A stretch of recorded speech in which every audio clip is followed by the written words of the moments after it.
National History Day. People, Places, and Ideas. The Transcontinental Railroad, a way to economic growth. Transportation.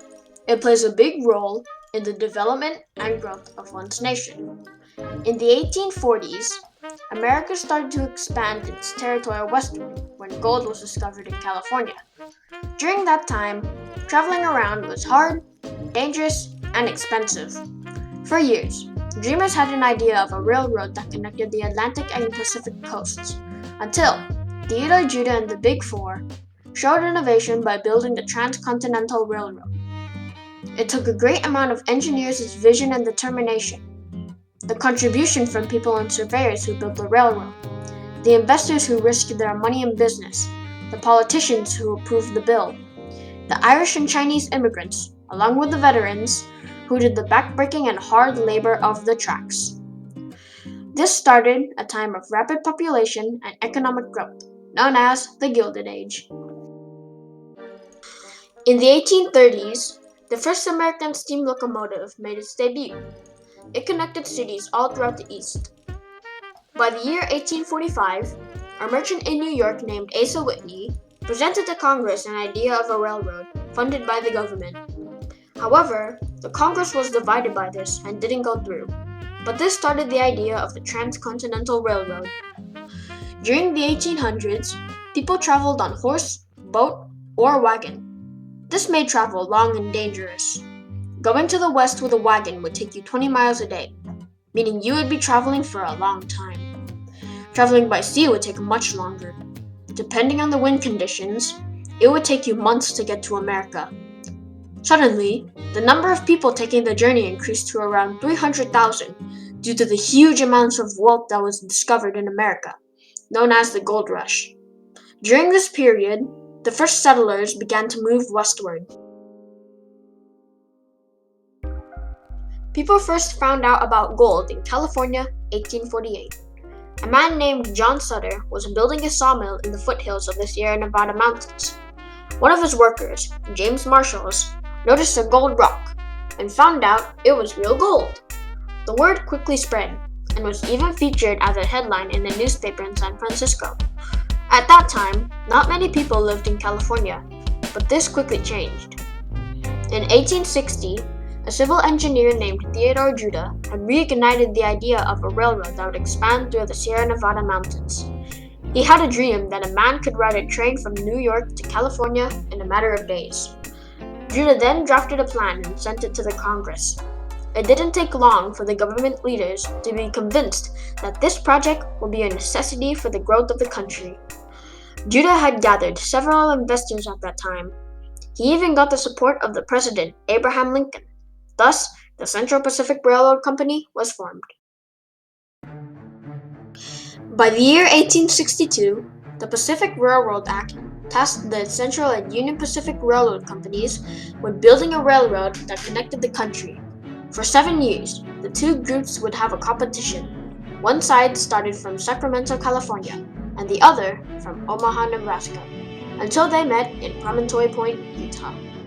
Both companies got 6,400 acres of land and would be given $48,000 in government bonds for every mile of track laid.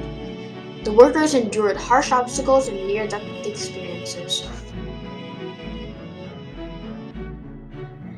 Judah's four investors, otherwise known as the Big Four, were Charles Crocker, Leland Stanford, Collis Huntington, and Mark Hopkins.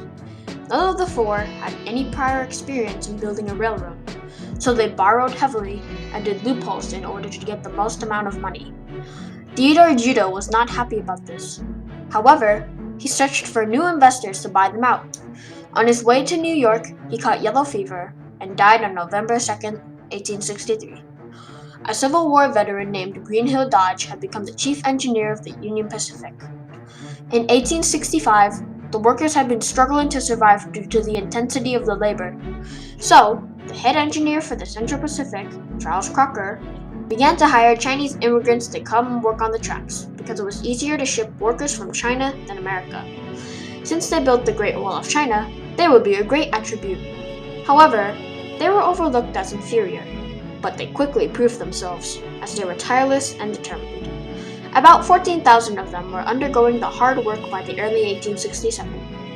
After reaching the mountains, they built wooden trestles along the western slope and used nitroglycerin to blast through the tough granite and rock.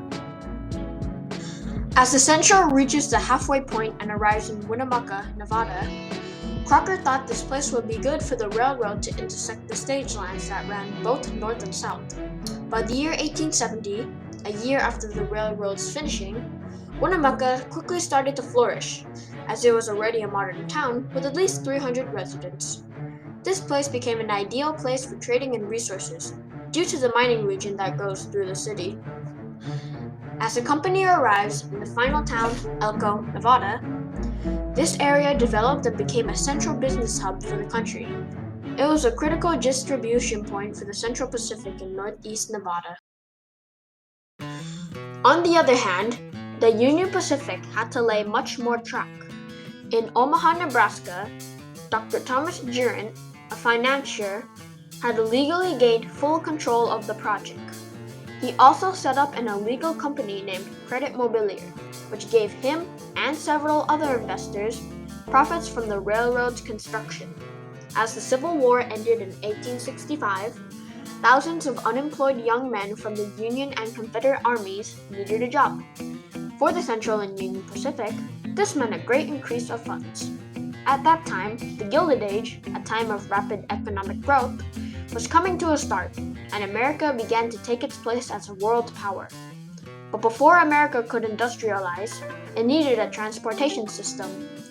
After General Grenville Dodge, a hero of the Union Army, took control, the Union finally started making progress in May 1866.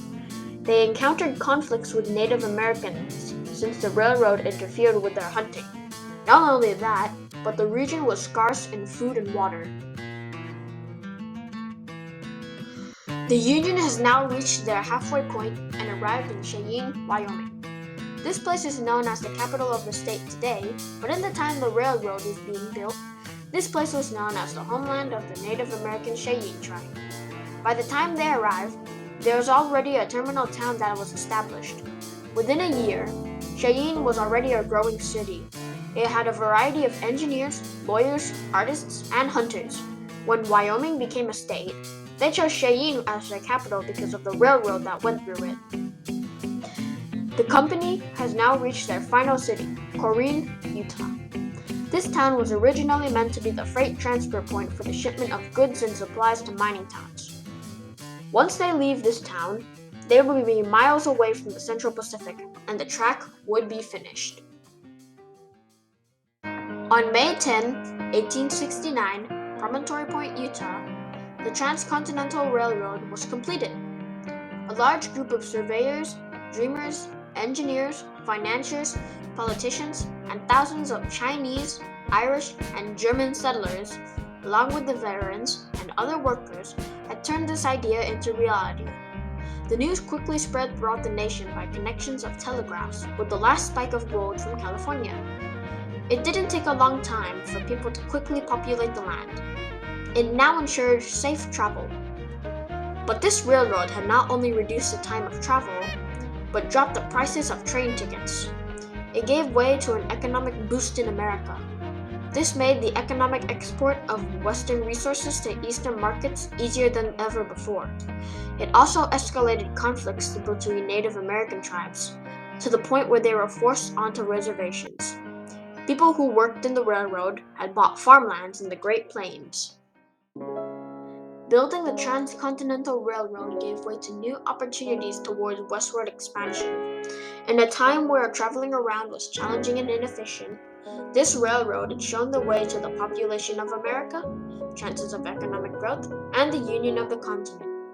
If the Pacific Railroad Act was not signed, the America we know today would not be the same. The railroad did more than just create safe travel. It transformed a new era of industrialization and economic growth. No matter what, the Transcontinental Railroad will be part of American history.